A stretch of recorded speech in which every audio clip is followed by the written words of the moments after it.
Let's play dinner for my picky eaters. Tonight we're having crock pot chicken and green beans with biscuits. Have I ever told you the story about how I had to cut my best friend out of my life because she was dating my brother-in-law? I want to listen to the story. Go.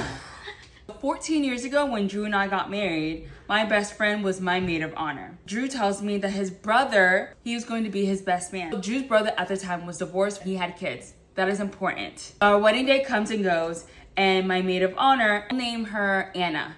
Anna starts hooking up with my brother-in-law. Drew's brother's telling me how he really likes Annie. Annie's telling me how much they really like Drew's brother. At the time, Drew's brother lived in a different state. So they start doing the long distance thing. But within 4 or 5 months in, she starts telling me how she doesn't really know how she feels anymore about being a stepmom. And I think she's going to break up with him, but she doesn't. All of a sudden, she tells me about how my brother-in-law is paying all her bills. And I'm like, well, why is he paying your bills? I thought you didn't want to continue dating anymore because you didn't want to be a mom. And she's like, yeah, but he's paying all my bills. I'm knowing on the back end how much he's struggling financially. I'm getting frustrated. I tell her, hey, I truly think that you should break up with him. I talk to Drew and I tell Drew what's happening. He's like, I think you should talk to my brother. I talk to Drew's brother. Drew's brother talks to Annie. Annie calls me.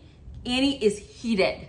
She starts cussing. I'm like 2 months pregnant. I'm really early and I'm so stressed out, throwing up all the time. And I tell her, you told me that you don't want to be the mother of his children. You don't want to marry him. You should not continue dating him. She starts cussing me out and I tell her if she says one more word, I'm going to hang up the phone and I'm never going to talk to her again. She cussed me out. I hung up and haven't talked to her since.